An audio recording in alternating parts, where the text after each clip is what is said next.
अस्सलाम वालेकुम। Sports world के HBL PSL स्पेशल के साथ मैं हूं दानिश अनीस। पाकिस्तान सुपर लीग का कार्ड एडिशन का ये जो स्पेशल शो देख रहे हैं आप, it's presented by Coke, powered by Dawlance. आज बाय द वे एक बहुत ही इंपॉर्टेंट मैच खेला जाने वाला है। दोनों टीमों की किस्मतों का फैसला इस मैच से होना शुरू हो जाएगा। चौथे नंबर पर कराची किंग्स है, पांचवें नंबर पर पेशावर ज़ल्मी है। कराची किंग्स को सबका सिर्फ नेट रन रेट की बुनियाद पर हासिल है और लाहौर लेग जारी है। लाहौर में जितने भी मैचेस हो रहे हैं उसमें रन्स काफ़ी ज़्यादा बन रहे हैं, ज़्यादा इंटरेस्टिंग क्रिकेट देखने को मिल रही है, ज़्यादा एक्साइटिंग क्रिकेट देखने को मिल रही है। स्पीकिंग ऑफ एक्साइटमेंट, हमारे साथ आज पूरा पैनल मौजूद है। टेस्ट क्रिकेटर अब्दुल रज़ाक ने हमें ज्वाइन किया हुआ है। Senior sports journalist Abdul Majid Bhatti हमारे साथ मौजूद हैं। Senior sports journalist programme score के एंकर पर्सन सैयद याया हुसैनी भी हमारे साथ मौजूद हैं। Yahya looking good in pink. Hello, thank you so much for joining us gentleman. साथ साथ आगे चल के हमें दीगर एक्सपर्ट्स भी ज्वाइन करेंगे। बट आज इंपॉर्टेंट मैच है रज़ाक भाई दोनों टीमों के लिए। पेशावर ज़ल्मी अगर हारता है तो उनके लिए मुश्किल हो जाएगा, कराची किंग्स अगर हारता है तो उनके लिए तो और भी ज़्यादा मुश्किल हो जाएगा क्योंकि कराची किंग्स ने 6 मैचेस खेलनी है। देखिए दानिश, जिस तरह की भी क्रिकेट हो रही है वेरी इंप्रेसिव और बड़ी मेरिट पे। अब देखें ना, लाहौर की पिच मैं बात करता हूँ कि इतनी अच्छी बॉलर्स के लिए, स्पिनर्स के लिए, बैट्समैन के लिए ये होती है एक पिच, और वहाँ पे जो टाइमिंग के साथ खेलता है, मिडल करता है, वो कामयाब होता है। कराची की बात कर रहे हैं, कराची ने जो लास्ट मैच खेला है अनबिलीवेबल, यकीन नहीं आ रहा था कि ये इतना स्कोर डिफेंड कर सकेंगे। और शमसी के आने से मैं समझता हूँ उनका एक मोमेंटम बना है। जहाँ पर खिला था शुएब मलिक, वो देखें non regular bowler as a वो मेन बॉलर यूज़ हो रहे हैं। अमाद वसीम बड़ी अच्छी बॉलिंग कर रहे हैं, तो इनका जेम्स विंस जो है वो बड़ी फॉर्म में है। तैयब ताहर ने बड़ा अच्छा खेला। तो ये जब तक ये प्लेयर परफॉर्म नहीं करेंगे आप कभी कामयाब नहीं हो सकते। इनको परफॉर्मेंस देनी पड़ी थी। जिस तरह लाहौर कलंदर में अब्दुल्ला शफीक है, फ़खर ज़मान ने जिस तरह एंड किया है, मतलब कि ये होती है टीम एफर्ट जिससे टीम जीतती है। और जैसे याया भाई ने भी कहा पिछले प्रोग्राम में कि जी शाहीन ने कहा जी जो टीम के लिए खेलेगा, तो यही हमारा मकसद है कि टीम के लिए। भी आजकल बड़ा जोर रखा हुआ आपने उसके नहीं, हम तो पिछले 10-12 साल से कह रहे हैं कि ये कामयाबी की निशानी होती है कि आप टीम के लिए खेले, थोड़ा करें, पर टीम जीते उससे ज़्यादा फायदा होता है। पाकिस्तान सुपर लीग के आठ एडिशन में कल तो कोई मैच नहीं था, लेकिन उससे पहले जो मैच हुआ था उसमें 2 शानदार कमाल की परफॉर्मेंसेस देखी थी हमने। एक फ़खर ज़मान के 96 रन और दूसरे अब्दुल्ला शफीक के 75 रन थे। उस दिन तो हमने फ़खर ज़मान को सोल सीरीज बेस्ट बैटर बनाया था। आज हमें मौका मिला है कि हम अब्दुल्ला शफीक को बना सकते हैं because he did play really well. So आज हमारे सोल सीरीज बेस्ट बैटर हैं Abdullah Shafique. What a brilliant innings that was by Abdullah Shafique और हर कोई इम्प्रेस था अब्दुल्ला शफीक से। अगेन मिडिल ऑर्डर में यूज़ किया जा रहा है अब्दुल्ला शफीक को और पाकिस्तान क्रिकेट टीम के लिए भी एक बहुत अच्छा ऑप्शन हो सकते हैं। प्रोग्राम शुरू होने से पहले भट्टी साहब और मैं एक डिस्कशन कर रहे थे। सर मेरे ख्याल से बहुत ज़रूरी है, या मैं आपका भी ओपिनियन चाहूँगा इस पर। मैंने बजाते खुद 2.5-3 साल से साइम अयूब का बड़ा जिक्र किया है हर बार, लेकिन इस साल या हर साल की तरह नए प्लेयर्स आपको मिल रहे हैं।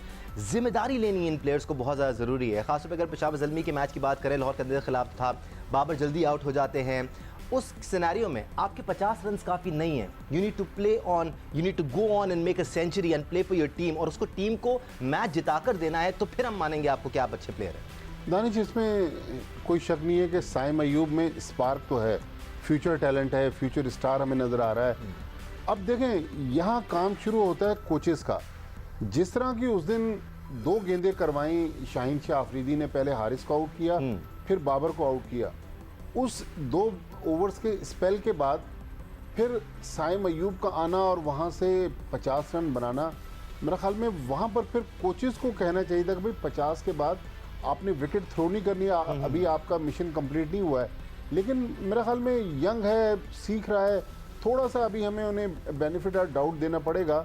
लेकिन बहरहाल उसने अपने स्ट्रोक से दिखाया तो कि, क्योंकि हम ये डोमेस्टिक क्रिकेट में सुनते रहे कि ये फर्स्ट क्लास क्रिकेट का प्लेयर है जी। ये सेम चीज़ और रन भी किए उसने जी। अब्दुल्ला शफीक के बारे में भी जी, पाकिस्तान में तो खेला वो वाइट बॉल क्रिकेट पहले, शायद अब्दुल रज़ाक भी उस वक्त टीम के साथ थे, बॉलिंग कोच। फर्स्ट हैंड देखा हुआ, इन सारे लड़कों को फर्स्ट हैंड देखा हुआ है। बाद में सबने कहा कि ये अब्दुल्ला शफीक टेस्ट मैच का प्लेयर है। लेकिन आप देखें आकिब जावेद और जितना कोचिंग स्टाफ है, 2 मैचेस में अब्दुल्ला शफीक ने 75 और 45 की जो इनिंग्स के लिए, बल्कि कल ये खबर आई कि अब्दुल्ला शफीक को काउंटी ने भी साइन कर लिया, इंग्लिश काउंटी सीजन में भी वो एक्शन में नजर आएंगे। तो हमारे पास टैलेंट है, मेरे ख्याल में इस टैलेंट को थोड़ा सा फाइन ट्यून करना है, ग्रूम करना है। तो अब यहाँ कोचेस का काम है कि इन प्लेयर को बड़ा प्लेयर। बिल्कुल, या मैं आपका ही पॉइंट ऑफ व्यू शामिल करूंगा, पर इस दौरान ना हमें टेस्ट क्रिकेटर यासिर शाह भी ज्वाइन कर चुके हैं, एक और इंडिविजुअल जिनने इन तमाम सर्किट के प्लेयर्स के साथ क्रिकेट खेली हुई है और रिसेंटली खेली हुई है। यासिर, हम नए प्लेयर्स की बात कर रहे हैं, बहुत ज़बरदस्त इंप्रेसिव लॉट सामने आ रहा है, चाहे वो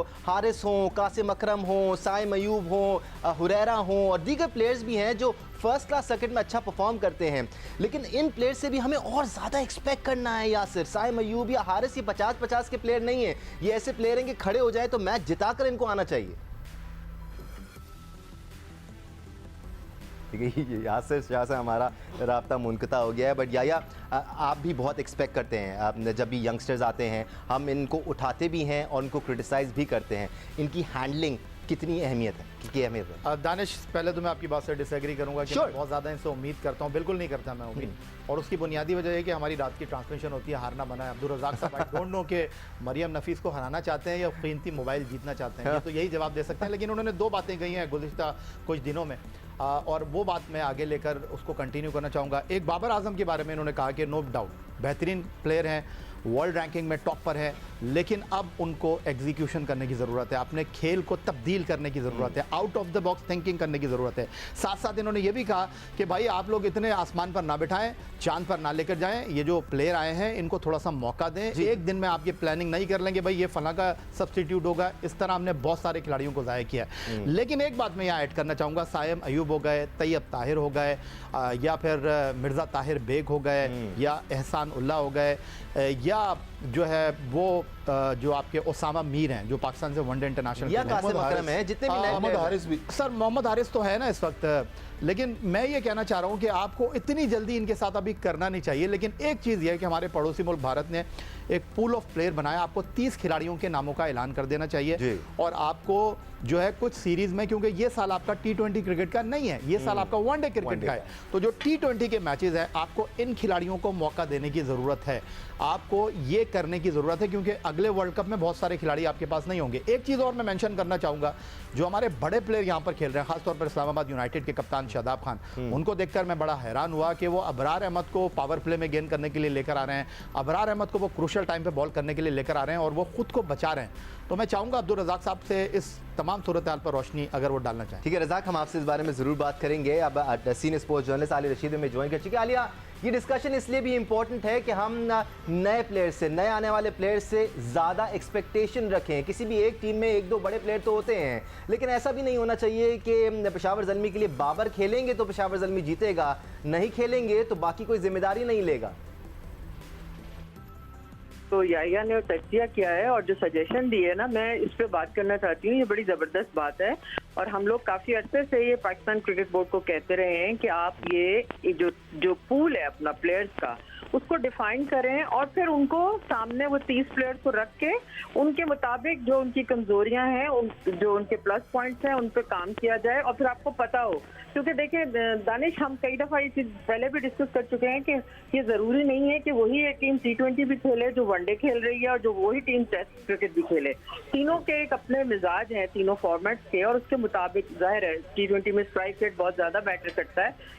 तो लेकिन एट द सेम टाइम ये जो जितने यंग पावर्स आई हैं, जैसे पेशावर ज़ल्मी का आपने सवाल किया, देखिए मेरा ख्याल है कि हारिस हैं, जैसे हारिस, मोहम्मद हारिस को, उनके पास शॉट्स हैं, उनके पास जज्बा है, जिगरा है, लेकिन उनको ये बताना कि कौन सा शॉट कहाँ खेला जाना चाहिए और फौरी तौर पर रैश ना हो जाए, यही ग्रूमिंग है जो आपके सीनियर्स करते हैं या आपके कोचेस करते हैं। उसके साथ साथ तैयब ताहिर ने बहुत इम्प्रेस किया है। उसकी सबसे बड़ी बात यह है कि देखिए जो वो नॉर्मल शॉट्स खेल रहे हैं, जो अनऑर्थोडॉक्स शॉट्स खेल रहे हैं, वो इतने कॉन्फिडेंस से खेल रहे हैं, ये जब तक किसी को उबूर हासिल ना हो वो इस तरह नहीं रिस्क लेता। लेकिन ये फर्स्ट क्लास क्रिकेट का जो फायदा है, जो पीछे एक होमवर्क आपका मिलता है, जो आपको ट्रेनिंग मिलती है, ये इसलिए फर्स्ट क्लास क्रिकेट जो है वो बहुत ज़रूरी होती है। तो तैयब ताहिर ने बहुत इम्प्रेस किया है और बाबर आजम तो अपनी जगह जाहिर है बहुत बड़े प्लेयर हैं ही हैं, लेकिन ये जो नौजवान PSL के जरिए हमें मिलते हैं और हाईलाइट होते हैं, इनको पिक करके और फिर इनको आगे के लिए तैयार करना, बेसिकली इस लाइमलाइट का ये फायदा है जिस पर हमें काम करना चाहिए। आज कराची जो है, कराची ने पिछला मैच जीता और हैरानकुन तौर पर जिस तरह उन्होंने तबरेज शम्सी को बिठाया हुआ था, मुझे नहीं समझ आ रही थी कि मार्ज वसीम के जहन में क्या है। आते ही उन्होंने 3 विकेटें भी ले ली और आकिफ जावेद भी उनकी तरफ से अच्छा खेल रहे हैं। जहां हम नौजवानों की बात कर रहे हैं, वहाँ आकिफ ने भी इम्प्रेस किया। गालिबन मुझे अगर सही याद है तो उन्होंने भी 3 विकेटें ली थी। तो कहने का मकसद ये है कि ये जीत जो है उसमें कराची के कैंप में एक फ्रेशनेस जरूर पैदा की होगी, ये कॉन्फिडेंस दोबारा आया होगा और आई एम श्योर कि आज का मैच भी दोनों टीमें गेम खेलेंगी। ठीक है, आलिया इज होपफुल कि आज भी तगड़ा मैच होने वाला है। यासिर शाह हमारे साथ मौजूद। यासिर, एक अच्छी बात ये है कि अब जो करंट लॉट आ रहा है ना, उसको आप कि कोई भी फॉर्मेट खिला सकते हैं, आप T20 भी खिला सकते हैं, वनडे भी खिला सकते हैं, टेस्ट भी खिला सकते हैं। तो ऐसे ही प्लेयर्स हमें चाहिए जो टेक्निकली प्रॉपर क्रिकेट खेलते हों। ये पहला प्री रिक्विजिट होना चाहिए पाकिस्तान की नेशनल टीम में सिलेक्शन के लिए।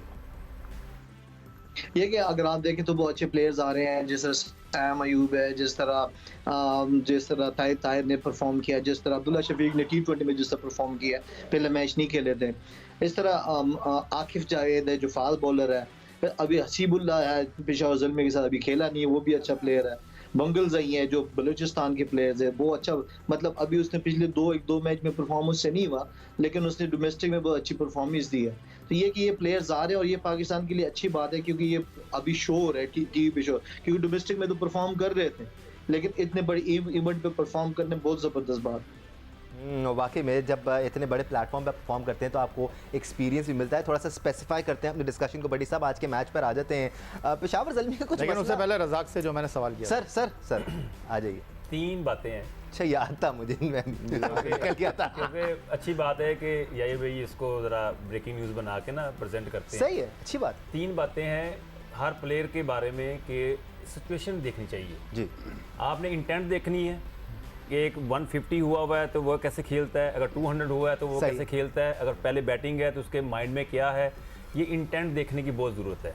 फिर जाके आप प्लेयर को आप रैंकिंग दिया करें, रेटिंग किया करें। और दूसरी बात ये है कि यहाँ पे तो जितने प्लेयर अभी PSL से आ रहे हैं, यहाँ चेयरमैन को स्टेबल नहीं है। चेयरमैन कभी कोई आ जाता है, वो आता है तो पिछले लड़कों को निकाल देता है, वो आता है तो अब ये नजम सेठी साहब आए हैं, बहुत अच्छा काम कर रहे हैं। पर्सनली मैं आपको पता है कि किसी को क्रिटिसाइज नहीं करता, ये इतना अच्छा काम कर रहे हैं और प्लेयरों के लिए बड़े हक में है, डोमेस्टिक को अच्छा करने की कोशिश कर रहे हैं। अब इनकी जगह कोई और सोच रहा होगा कि मैं इनकी जगह आऊँ, ये आऊँ, ये चेंजेस कर दूं, बैक कर दूं। सही, हाँ। और दूसरा भट्टी साहब ने जो बात की है कि कोचिज़ का, अब देखें कोचिज़ डोमेस्टिक में लाना है तो आप एक्सपीरियंस प्लेयर लेके आएँ। 70 साल 80 साल के बाबों को मत लेके आए, जिनको चलना नहीं आता, जिनको सिर्फ इंग्लिश बोल नहीं आती है, तो आप उनसे कहते हैं कि इन बच्चों को ग्रूम करें, कैसे करेंगे मुझे बताएं। इन 3 चीज़ों को जो है ना आपको डिफाइन करना पड़ेगा, फिर जाके क्रिकेट ठीक होगी। या भाई आगे जवाब? नहीं, जवाब आ गया और उन्होंने बड़ी ब्रेकिंग न्यूज़ भी दे दी इसके अंदर। बट बड़ी साहब, पेशावर ज़ल्मी के प्रॉब्लम पे हम बात कर रहे थे। एक टाइम पे ऐसा लगा कि उन्होंने जो 2 चेंजेस की थी ना, लाहौर के खिलाफ उस्मान कादिर को खिलाया था और एक और चेंज की थी, ऐसा लग रहा था कि थोड़ा सा सेटल हो गए हैं। उसके बाद फिर चेंजेस करना शुरू हो गए, शायद कुछ नया कॉम्बिनेशन आजमा रहे थे, फिर बैटिंग भी ऊपर से हिलना शुरू हो गई। तो इस वक्त परेशानी से दुचारे पेशावर ज़ल्मी। देखिए, एक तो उनके जो फॉरेन प्लेयर थे शकीबुल हसन, वो चले गए, तो वहाँ भी उनका बैलेंस ख़राब हुआ। ये पूरी टीम जो थी ना, दानिश खड़ी हुई थी बाबर आजम पर। जी, बाबर आजम ने 250 भी किए हैं, गालिबन 180 रन हैं 5 मैचेस में, लेकिन अभी तक हमें वो बाबर आजम नज़र नहीं आ रहा जो अपनी परफॉर्मेंस की वजह से पूरी दुनिया में जाना जाता है कि सिंगल हैंडेडली मैच जितवा दे। बड़े बड़े पाकिस्तान के जो प्लेयर्स हैं, मुख्तलिफ टीवी चैनल्स पे आजकल प्रोग्राम हो रहे हैं, वो यही कह रहे हैं कि बाबर आजम को फिनिश करना चाहिए। फिर बाबर के साथ जो हारिस हैं, वो उन्होंने भी 250 बनाए हुए हैं। हारिस भी जो है वो 108 गालिबन उनके रन है, वो भी कुछ कर नहीं पा रहे हैं। फिर मिडिल ऑर्डर में साइम अयूब का आपने नाम लिया, टॉम कॉलर जो हैं, उन्होंने एक मैच में 98 की, पिछले मैच में भी वो करीब लेकर गए। तो मेरा ख्याल अभी ये टीम सेट नहीं हुई। फिर उनकी बॉलिंग भी मज़ा नहीं आ रहा। लेकिन कराची किंग्स को आज जो सबसे बड़ा नुकसान होगा कि मैथ्यू वेड सुना है कि वो वापस चले गए। जेम्स विंस चले गए। जेम्स विंस तो जेम्स बहुत बड़ा नुकसान है ये, बिकॉज़ जेम्स विंस ऊपर से अच्छा स्टार्ट दे रहे थे उनको। तो मतलब उनके वो जो ओपनिंग जोड़ी थी, जो उनको एक बना के दे रही थी प्लेटफॉर्म, वो अब टूट गई है। तो मतलब कराची की टीम भी, मोहम्मद आमिर अनफिट हैं, शर्जील खान फॉर्म में नहीं है, इमाद वसीम पर पूरी टीम। शुरू में जो बाबर के खिलाफ इन्होंने एक कैंपेन रन की ना कराची ने, मेरे ख्याल में थोड़ी उनकी जो परफॉर्मेंस से फोकस हटा, फिर वो टीम जो है ट्रैक से उतर गई। लेकिन 3 मैचेस ऐसे हैं जो कराची किंग्स एक 6 रन से हारी, एक 3 रन से हारी, एक 2 रन से। लेकिन मेरा ख्याल में अभी भी इस टीम में स्पार्क है कि ये प्लेऑफ में चले। बिल्कुल, एट टाइम्स होता ये है कि आप सब कुछ अच्छा कर रहे होते हैं, आपकी बैटिंग भी अच्छी लग रही होती है, आपकी बॉलिंग भी अच्छी लग रही होती है, on paper on the field आपकी टीम भी अच्छी नज़र आ रही होती है, लेकिन आप मैचेस नहीं जीत पा रहे होते। इस बारे में बात करेंगे अब्दुल रज़ाक, यासिर शाह और सईद आयुब सैनी से। आली रशीद भी हमारे साथ मौजूद हैं। ब्रेक के बाद डिस्कशन जारी रहेगा। आप देख रहे हैं HBL special presented by Coke, powered by dollars.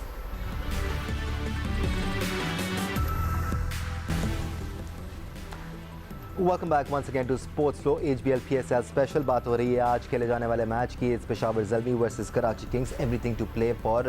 Razzaq, आज से पिंडी में मैचेस शुरू हो रहे हैं, कंडीशंस कितनी चेंज हो जाएंगी, क्या फ़र्क नज़र आएगा हमें प्लेइंग कंडीशंस में एटलीस्ट? देखिए, जो इंस्ट्रक्शन है मुझे समझ आ रही है कि क्यूरेटर को कि आपने जो पिचेस है थोड़ी फर्म बनानी है, हार्ड बनानी है। लाहौर में तो बड़ी ज़बरदस्त चल रही है। हाँ, और इसका फ़ायदा ये होता है कि आपकी जो टेक्निक है ना वो एक्सपोज होती है।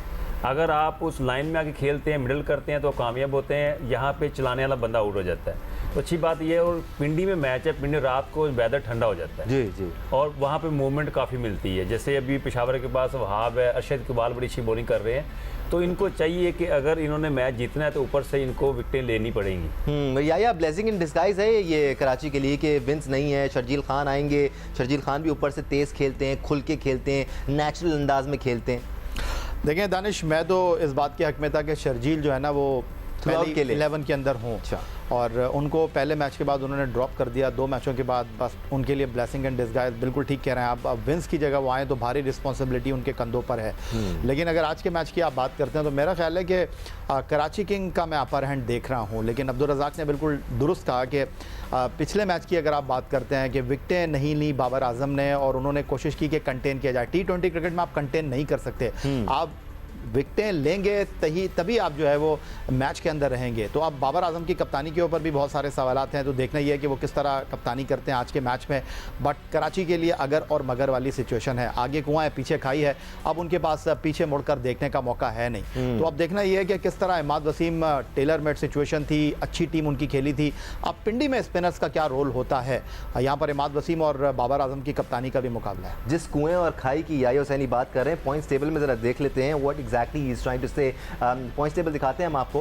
पहली पोजीशन पर लाहौर कलंदर आपको नजर आएंगे, जिन्होंने अभी तक टॉप परफॉर्मेंस दिखाई है। 5 मैचेस खेले हैं, 4 जीते हैं, 1 हारा है, 8 पॉइंट्स के साथ पहले नंबर पर है। ऑल्दो मुल्तान सुल्तान ने भी 6 मैचेस में 8 पॉइंट्स हासिल किए हैं, बट रन रेट के हिसाब से मुल्तान सुल्तान अभी पीछे है और खासी पीछे है। इस्लामाबाद यूनाइटेड की बात की जाए, उन्होंने भी 5 मैचेस खेले हैं और 6 पॉइंट्स हासिल किए हैं। कराची किंग्स 6 मैचेस में 4 पॉइंट्स हासिल कर चुकी है, जबकि पेशावर ज़ल्मी 5 मैचेस में 4 पॉइंट्स हासिल कर चुकी है। तो एक मैच का मार्जिन भट्टी साहब यहाँ पर है पेशावर ज़ल्मी के पास। ये कहा जाए पेशावर ज़ल्मी एक स्टेप अहेड है तो गलत नहीं होगा, क्योंकि एक और मैच हारने का शायद उनके पास मार्जिन है।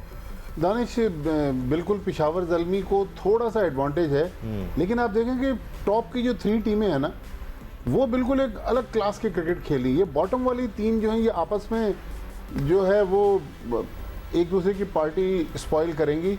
लेकिन मुझे लग रहा है कि अब इन टीमों के पास ना गलती की गुंजाइश नहीं है, क्योंकि 3rd वीक में अब ये टूर्नामेंट दाखिल हो गया और 6-6 मैचेस जिन लोगों ने खेल लिए, मजीद अगर एक और हार गए तो फिर तो इनका टूर्नामेंट खत्म हो जाएगा। ऐसे मौके पर आलिया, जब आप ऑलरेडी फंसे हुए हों, आपके लिए 4 मैचेस बाकी रह गए हैं और वो चारों के चारों जीतने आपके लिए लाजिम हो, और उसमें एक ऐसा प्लेयर जो ऊपर से आपको अच्छा खेल के दे रहा हो, जेम्स विंस की बात कर रहा हूँ, वो आपको छोड़ के चले जाएं, तो और ज़्यादा मुश्किलात महसूस होंगी कराची किंग्स को, क्योंकि परेशानी का शिकार तो है।